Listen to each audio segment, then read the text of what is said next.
Professor. There are a lot of hardworking people here at the Academy, huh? Even Claude. He acts carefree, but secretly he's so serious. Everyone focuses on training without even needing to be told. Maybe they think I must protect my friends, even if I have to risk my neck.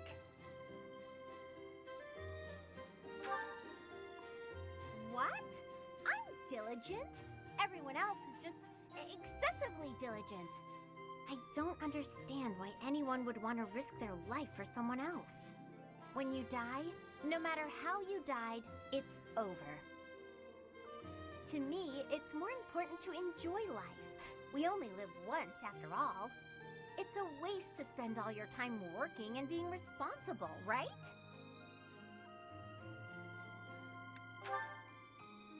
Well, no matter what people may think, I'm going to keep being me. So in our next battle, I'll support everyone from the sidelines. Aw, come on, please! How about I do something for you as a way of saying thanks? Oh, I know! I'll let you join me for dinner in the city. Two pretty ladies strolling around town. I'm sure someone will treat us. Okay, just think on it.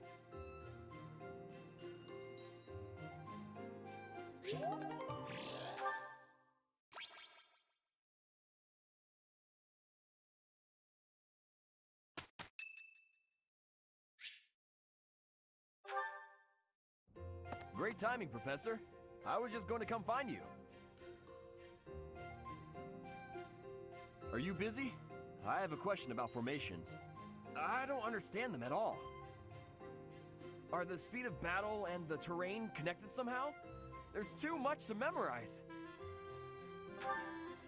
I don't? Then what do I have to know? I think I understand the basics. To start, you just... Ah, okay. I think I've got it. Thanks for the help, Professor. Brains and brawn. You've really got it all. With your help, I should have no trouble becoming a proper knight. Huh? Didn't I tell you?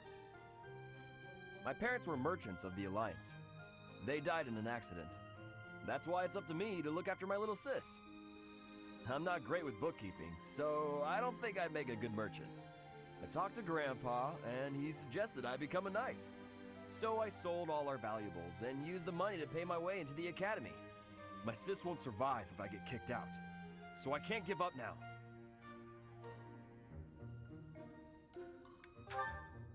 I might have tried being a mercenary if I didn't have my little sis to look after. I probably shouldn't say this, but being a mercenary does sound like an easier life. Mercenaries have no responsibilities, and no one else to worry about. But someone's got to take care of my little sis, so that's out of the question. Serving as a knight in a noble house is more secure, and you don't have to worry about dying unless there's a war. My sis has been through so much. I don't want her to have to worry about me. Hey, do you have any siblings, Professor? Then you probably think I'm missing out on my freedom, having to support her, huh? But working hard for my sister isn't too bad. Call it a burden, call it a challenge. If it makes my sister happy, I'm happy too. You should ask your father to have some more kids. Anyway, that's why I've got to become a proper knight.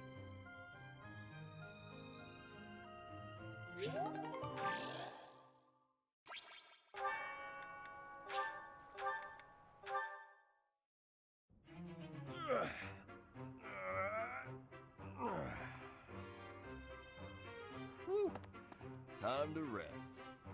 Hey, Raphael. This scene, why is it oddly familiar?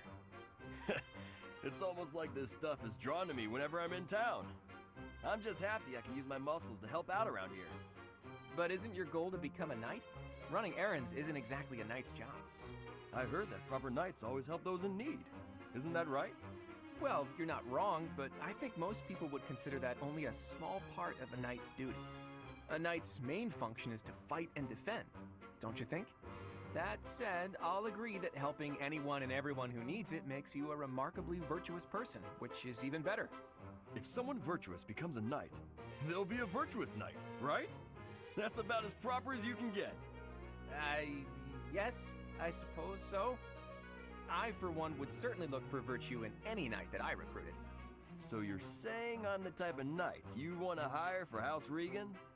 Absolutely. If I somehow actually manage to become the head of my house, that is. I can't see into the future, but you have my word that I'll do all I can to help make your dream a reality. That is, if you're actually able to let somebody help you out rather than helping out the whole world by yourself. I'm not gonna stop helping others, but you can do me all the favors you want.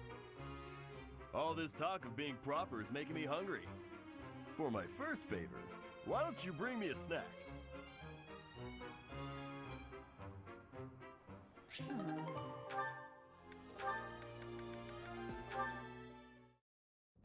What are you writing there, Hilda?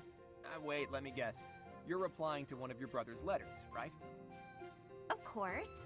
It's a pain, but I make sure to always send him a response, otherwise he'll worry. It's much easier than when we lived together. A few letters here and there are a small price to pay for this peaceful, brother-free environment. Well, that's a fine thing to do regardless of your reasons. As for me, it's been far too long since I've written to my parents.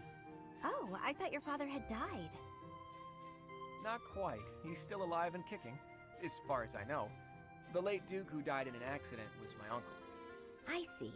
I do recall you mentioning that your mother was born into the Regan family. What's your father like, if you don't mind me asking? He's quite the extravagant character. When I was a kid, he used to tie me to a horse and drag me around. Excuse me? In all fairness, I was quite a little brat. The horse thing sounds worse than it is. There's sort of a trick to it. A trick I hope I never need to learn. Your mother didn't step in and make him stop? Gods no, she'd just laugh right along with him. If my father is extravagant, my mother's more like a warrior goddess, or maybe a demon queen. This one time, she got into an argument with my combat instructor and wound up in a full-on fist fight with the guy. What's more, she won. My instructor was a mighty warrior, undefeated in 100 battles, but even he was no match for her. Huh? But your mother is a lady of nobility. True, but she was the kind of woman to elope with the man she loved and throw it all away. Not your average duchess at all. Ooh, they eloped! I like that. It's so romantic. Imagine abandoning your family forever to be with the one you love. Not everyone can do that. It's not a question of can, it's a question of will. Even someone like you who generally despises effort would pull out all the stops for something you really care about. Isn't that right? Excuse me? I put in plenty of effort. Hey, that was a compliment. Anyhow, I look forward to the day when something inspires you to try your absolute hardest. It will be something to behold.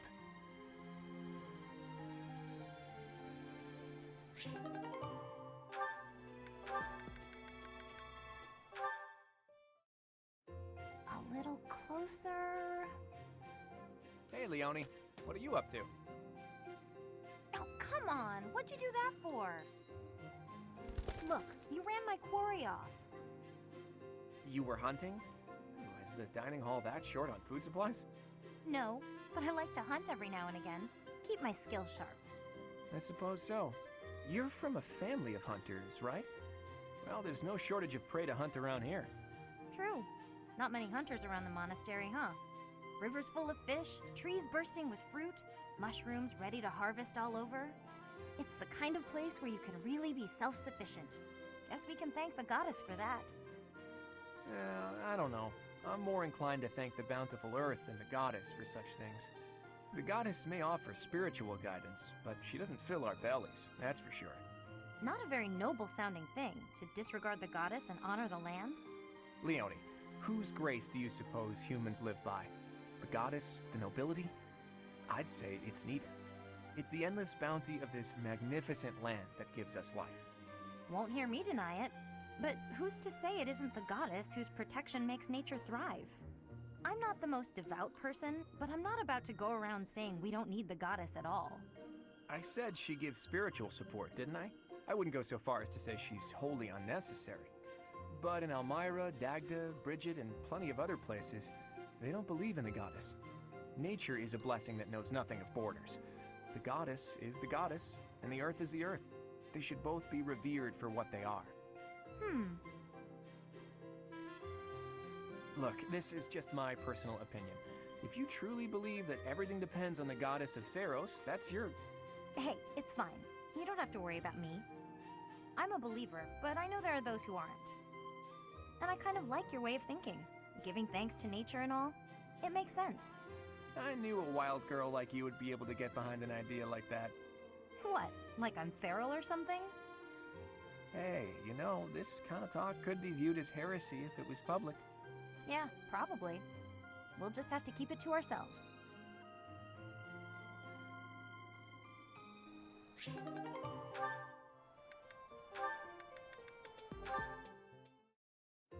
Is that... Raphael?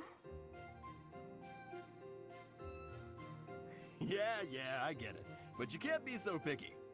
You need some meat in your diet. I don't know if you can eat human food, but bug meat might be good for you. That's right.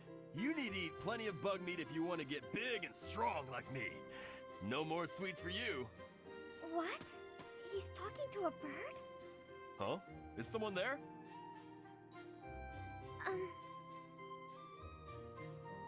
Oh, Marianne! You're right on time. This little birdie was telling me that he misses you. And, oh,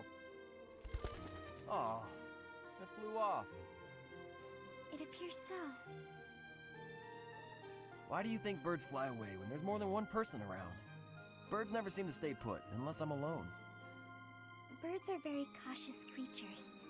They tend to fly away when they're startled. You mean they're afraid of loud noises? Oops, that was probably too loud for the birds. Come on, Raphael. Keep it down. How's this? Do you think we'd be able to talk to birds together like this? I still haven't met a bird that can speak human. I was hoping you could introduce me. Huh? I thought you were just talking to one. I was mostly talking at him, not to him. He just said chirp chirp and stuff like that. I had no idea what he was talking about. I don't think he understood me either. Marianne, you always know which birds understand what you're saying, right? Next time you find a bird who understands you, I hope you let me know so I can join the conversation. Now what am I supposed to do?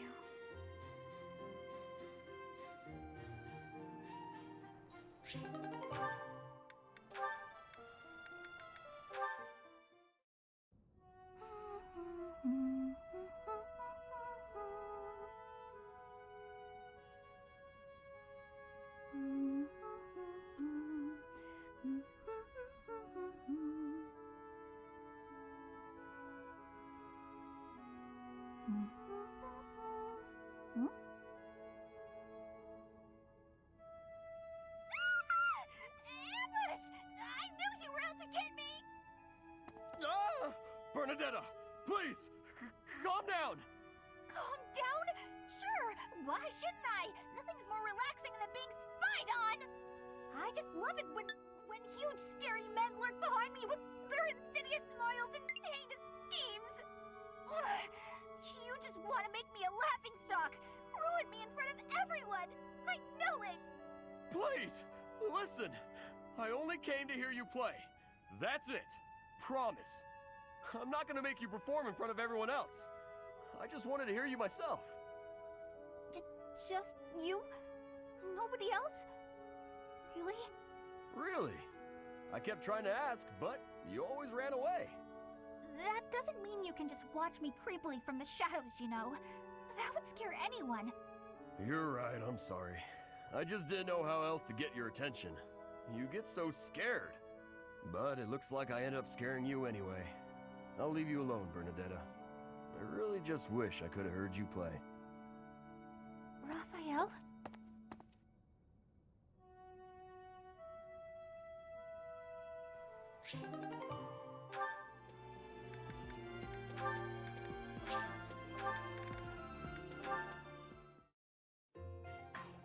always so off. Yesterday wasn't like this. Some days I just can't seem to hit anything. Your mind, body, and technique are not synchronized. Find harmony between the three. You lack experience. You'll improve if you practice. Now that you mention it, Shamir, how come I've never seen you train? Do you keep odd hours? Or are you just so good that you don't even need it anymore? I am always training. Look here. A dagger. Watch.